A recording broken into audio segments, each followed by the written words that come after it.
What's the importance of being here? The importance of being here, number one, is the water, because water is life. Without it, nothing can exist. The second importance is the sacred grounds out there.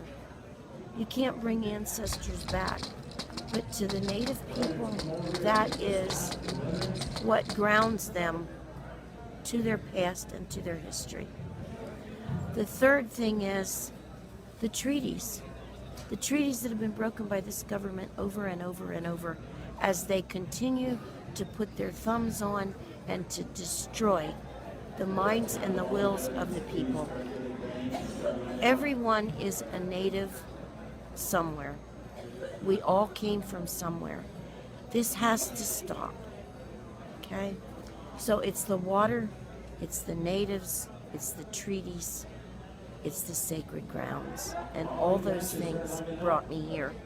And it wasn't an easy decision. It wasn't even a decision. It was something that I knew I had to do.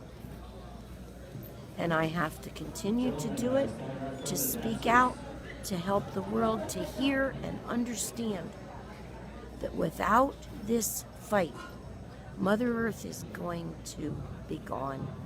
And with it, she's going to take us all. We have two mothers, the mother that gives us life and the Mother Earth we live on. And they both need to be cared for by all of us. And that water is life. And again, I will say we need to stand strong, band together, and we need to remember Mni Wiconi, which water is life. The lady that spoke earlier talked about, and I've even written about this law that passed back in, 1828 or 1838? I can't say the name of it right now. 1828. Yeah. But that's another thing. Do you think the average American understands that a law No. was passed then eliminating everything these people had? No, I don't think the world understands. The world seems to think that natives get a big check every month and they get a lot of money, which is far from true. Natives are living today in poverty for the majority of them. They're stuck places where they really can barely exist. I've seen it myself. And we don't seem to understand. The public out there is too busy running after their own lives to realize that their friends, their neighbors, the people who really owned this country are doing without. They're being abused. The native women, that's one of the highest rates of disappearing. It's the highest rate of sex trafficking that there is. The native ladies, and that's unconscionable. Also, female abuse is unconscionable. Alcoholism, and it's all mostly because they've had their pride, their rights, their ownership taken away, and that all is important for your self-esteem. Right. And we always talk about Maslow's hierarchy of needs, and without those basic elements, a person can't ever do anything for themselves or anyone else. That's right.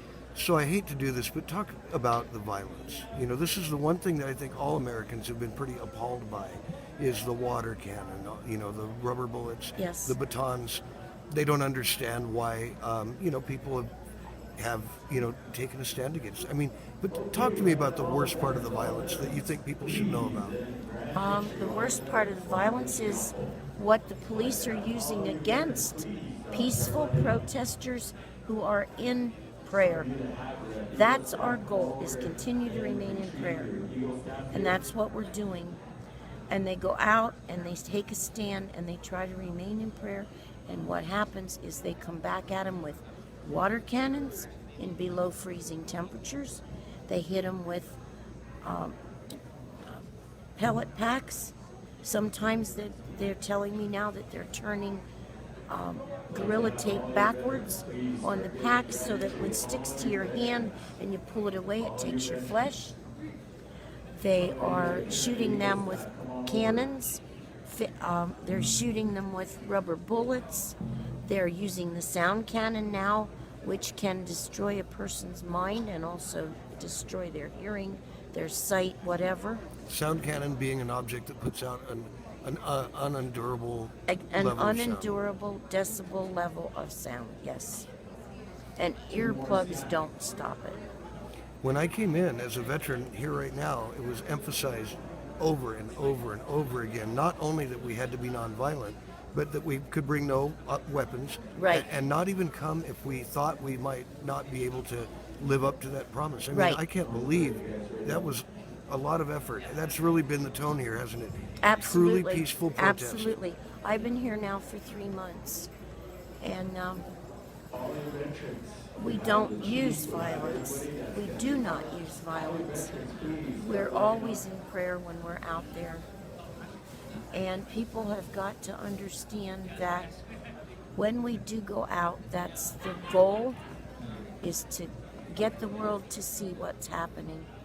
But there is not to be violence in any way, shape, or form. And like you said, no guns, no knives, no weapons. The weapons are coming from the other side. Right, and that is so important to help people understand that every movement has infiltrators. They have agent provocateurs. Yes. And so if an action takes place that's attributed to the protesters, people need to have it on their mind that they should immediately consider that it was done not by them, but That's by right, Dapl. and that is true. And I've been on those protests, and we shouldn't call them protests. They're not protests. They're movements. Movement, A much better protest term. is to go out there and, raise Cain and do whatever, and that's not our goal. It's to get the world to understand we need to stop the pipeline. And the pipeline is what is going to destroy the water. And it's happened too many places in this country, and it's big government and big business. It's big banks. It's big corporations. It's our own federal government, because they make tax money on the corporations. And we've got to stand up, continue to stand up, continue to fight back, continue to stand strong. I've been arrested. I've been to jail. I'll go again if I need to, but it wasn't for violence. It was because the government, the police, are backing Dapl. And they thus become oil police. Right, and that is exactly, but it's not just the Bismarck police, it's police from all over the state. It was from several other states, from what I understand. And they pulled but back. They've pulled back.